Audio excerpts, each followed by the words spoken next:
Well, Israel is weighing up its response to Iran's airstrikes over the weekend. In a break from usual support for Israel, the US says it will not participate in any retaliatory attacks on Iran. Joining me now is the US correspondent and analyst, Michael Ware. Michael, great to see you. You know this part of the world almost better than anyone I know, so there's always a bit of reading between the lines here.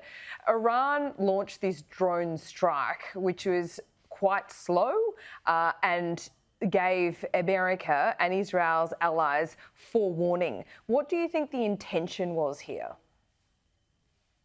Well, as I say, all war is a conversation. So this, like other kinds of attacks, it's a form of messaging. You know, as breathtaking and unprecedented and as historic this attack was. It's the first time ever Iran has launched weapons from Iranian soil onto Israeli soil. Despite that fact, as you highlight quite rightly, Iran has been relatively restrained about it. Because, yes, they did warn the Iraqi government and they did warn the Turkish government in the expectation that they would then warn the Americans that Iran was not targeting, this attack is coming, but we're not targeting US interests. And that's incredibly surprising. Now, the other factor you talked about is the relatively slow-moving drones. Let's not forget, there were over 300 munitions fired. Many of them were drones, but that was the first wave because they were fired in waves. Don't forget, they also used then second and third waves of ballistic and cruise missiles. And perhaps because of their restraint, and that gives the Israelis a fair bit of time to see all these munitions incoming because they have to travel quite some distance. So again, perhaps another sign of the restraint or a sign of the limitation that Iran has on directly attacking Israel from Iran. But yeah, this is clearly part of the much broader conversation about the balance of power in the Middle East. It's always been the case with Israel, the backbone of its national defense, whether it was 67 or 73 or any other time, if you punch us, we're going to come back and punch you twice as hard. And that has always been the deterrence factor that Israel has relied upon. Well, even as the missiles were in the air, the Iranian Revolutionary Guard Corps was already saying, this is the end of this operation. We're not firing anymore, but consider this a new equation. If you hit us, referring to the strike in Syria against the Iranian consulate that everyone attributes to the Israelis, if you hit us, we'll hit you back. So the Iranians are trying to flip that balance of military power. I don't know if it's going to work. And we've all been holding our breath to see whether this is going to conflagrate.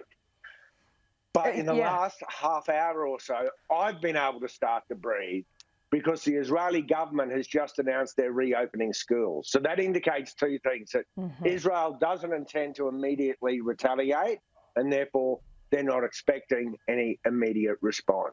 Right, yeah, that is certainly a good sign. I want to ask you more broadly about Israel's response as well, because usually, you know, there's this proxy war that goes on, and Israel can direct their anger, you know, at the proxies more directly as to not escalate the war, at least war of words with Iran. But I guess we wait to see what Benjamin Netanyahu says, because there has been some indication from those in the Israeli cabinet that they see this now. There is a declaration that this is, you know, not a war against the proxies. They have Iran in their sights. Yeah, well, the Israeli leader did, you know, he called this a declaration of war. We are at war. But let's not forget, even his war cabinet is bitterly divided, as we've just learned, over what to do next and how to respond to this. The ultra hard liners want a massive response and immediately on Iran, whereas others are urging restraint. aligning with the US and other Western allies. What could be more important for Israel right now is to firm up a broad Western alliance that in some ways helps mirror this sort of axis of resistance that, as you rightly point out, Iran possesses. They have paramilitary groups in Iraq, in Syria, in Lebanon, in Yemen, virtually surrounding Israel. So Israel, yes, could retaliate against those interests, or as a former head of Mossad said, we may just bide our time and surprise them, because let's not forget, inside Iran, the Israelis have assassinated top generals and their top nuclear scientists. So there's many, many ways, directly, indirectly, overtly, and covertly, that Israel could respond. Just quickly, Michael, do you have a theory on the timing? Because I wonder what the thinking is in the Iranian regime as well, because Israel, you know, it still has a lot of Western support, but was on the back foot, under pressure to end the war. This seems to have extended it. Yeah, well, it certainly has. It certainly helps shore up broader support for a moderate Israel.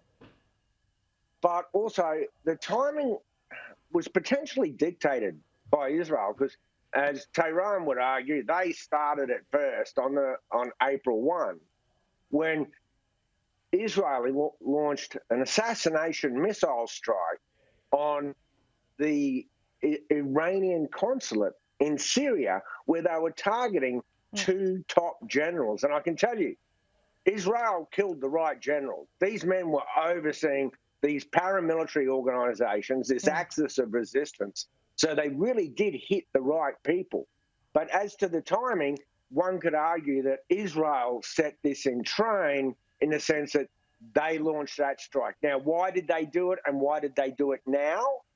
Possibly it was just a target of opportunity, that they would have been watching these generals for years, months, weeks. They'd been watching that facility, and they had their moment, and they took it.